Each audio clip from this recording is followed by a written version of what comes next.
What's going on, guys? It's Alex Leyva back here again for a brand new interview video, and today I'm honored to be joined with Austin Zajur. What's up, brother? What's up, man? How you doing? It's good to be here. Pretty good. Thank you so much for coming on the show. Of course, thanks for having me. The 430 movie.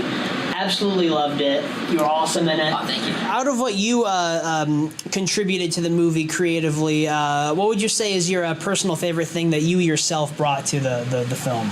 So, because I was playing young Kevin Smith, kind of, I was doing a joke thing where we were filming the last scene of the movie, not like the post-credit scene, but like where me and Sienna, the girl who plays Melody Barnegat, are like having a kiss or whatever. And I was like, okay, after we walk off, because the original scene was supposed to be us not walking off under the bridge.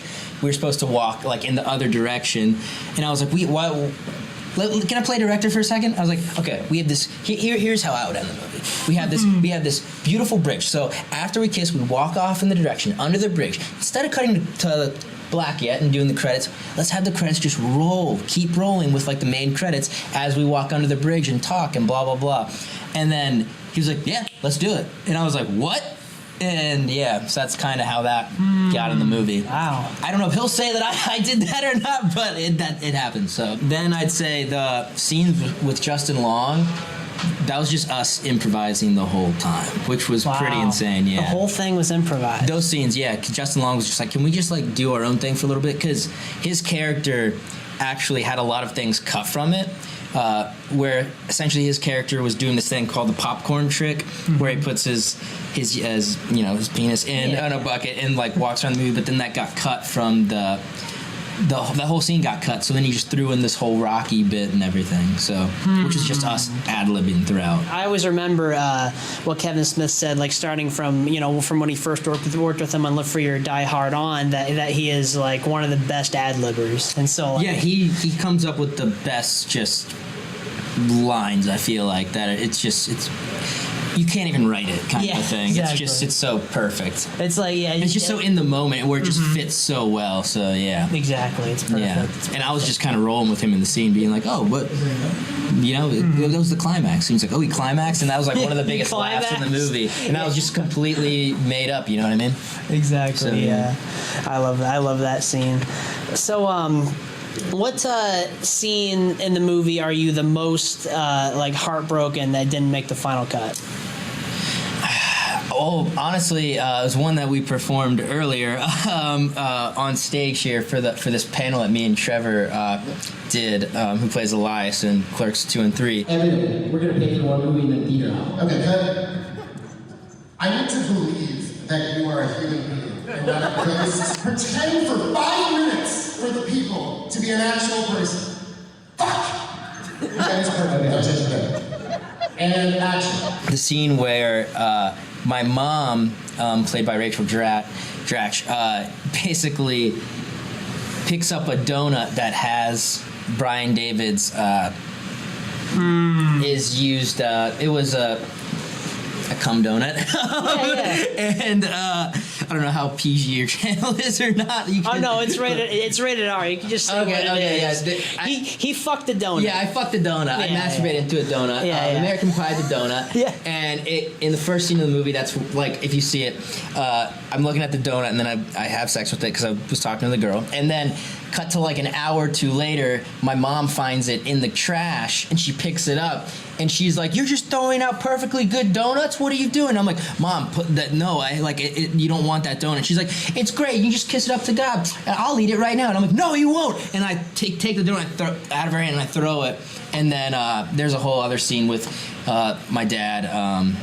So yeah, I wish that scene made it. I hope to God that at least makes it onto the Blu-ray deleted scenes. That would be awesome. I'm seriously going to be so pissed if that doesn't happen. Yeah, me too. The one thing I definitely wanted to ask you about, a few years back when Jay and Silent Bob Reboot came out, Kevin Smith was on Stephen Colbert, and he told a story about you and Harley. You know what I'm talking about? Yeah. So how true was that? Completely fucking made up.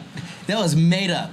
Completely made up? Not made up. Okay, the fact of sorry. Like, okay, which parts of it were true and which ones weren't? The parts that what and did he say he dropped her off or picked her up? He picked her up. Yeah, he picked her up. So he picked her up one time, but he was not He was probably stoned. Yeah, he probably was. But he did not say, "Come here, kid. I need you to take me and move and wobble me to the side." And yeah, that's all that happened was I was like, "Hey," and he was like, "Hi," and then Harley got in the car, and I watched that and I was like, "What the hell, brother?" What was your reaction to that when you saw it on national television? I was like, oh, so this is what you've been talking about, Harley, this whole time? It's like, okay, because he just makes bits up about, like, Harley and us. That's so weird. Yeah, some of them are truthful, for sure, but some, like that's a little, like, an embellishment, I think, yeah, for sure. He's going to be, if he sees us, he'll be like, fuck you, Austin. But you got pwned, bro. Oh, man. You can't take shots if you can't get them back, you know? You also have a YouTube channel. Yeah. I started out as like a YouTuber for sure, like back in the day, like in say 07 when Smosh was barely taking off. That's when like I was getting like really into stuff back in the day, yeah. Mm-hmm. But then it was my original account, Panaha. I had one called Panaha and then Superflush, but they both got deleted, unfortunately. Oh, yeah. How'd that happen? I don't know. I think like I didn't sign into Panaha for like 10 years and then they just deleted it. Oh, shit. Yeah, it's crazy. Yeah. Damn. YouTube, what the hell? I'm sorry. I'm sorry. You're a very like creative person. Do you always see yourself as just being an actor, or do you think, or do you like have any interest of pursuing like directing or like filmmaking somewhere at some point? Definitely, I want to like start moving behind the camera and doing some filmmaking stuff. I actually started writing my first screenplay with my best friend Gabriel Really? Rush, who's in Scary Stories. He plays Augie. Awesome. And we wrote a movie called Ready Freddy together about. It's kind of in honor of my best friend Frederick Swope, who passed away tragically in a car accident. He got hit by a car on the streets of New York. But it's kind of about these 4 best friends that lose their best friend on graduation night. His name's Freddie, in honor. And then they go on this road trip, like spreading his ashes, and then things get kind of chaotic. But it's kind of like a fun road trip movie that forces these kids to deal with grief in a quicker period of time than you would normally be forced to. Yeah. So I'm hoping to make that within the future, but I got to make a couple short films before then. Yeah. So working on that right now. Man, that sounds.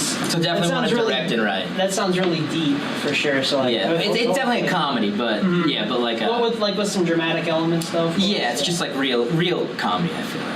Just like real life type stuff. I feel it. Yeah. I feel it. What kind of role is your dream role that you would love to play that you have not gotten to play yet? Dream role is playing Sam Bankman-Fried in a biopic about his life. I was very big into crypto back in the day, and I feel like I would love a shot at taking on that dude's inner truths and like why he did what he did with scamming everybody. That would be honestly a dream. Or like Jack Torrance from The Shining, or like a Beetlejuice type character, something like that would be for sure my dream roles.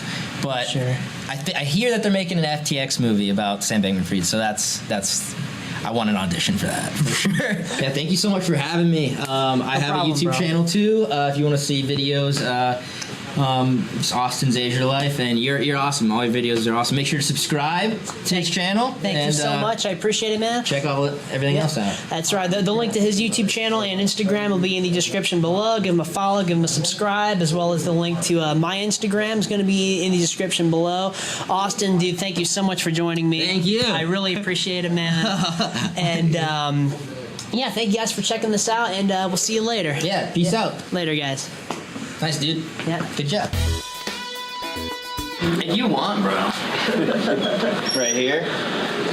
Perfect. Like that. Perfect. That's honestly a better idea. Oh, cool. Thanks, bro. Enjoy. So I can bring these. Thank you. What you contributed to the... What the fuck? Bro, I literally was filming my own first short film type thing like 2 weeks ago. Yeah, on like this Black Magic camera, and I. Oh yeah. You I had told to me about learn that. it really quick, and it was a pain in the ass. Yeah. Okay. Seconds late. Here we go. Okay. Sorry about that, ladies and gentlemen. They won't know the difference. Yeah.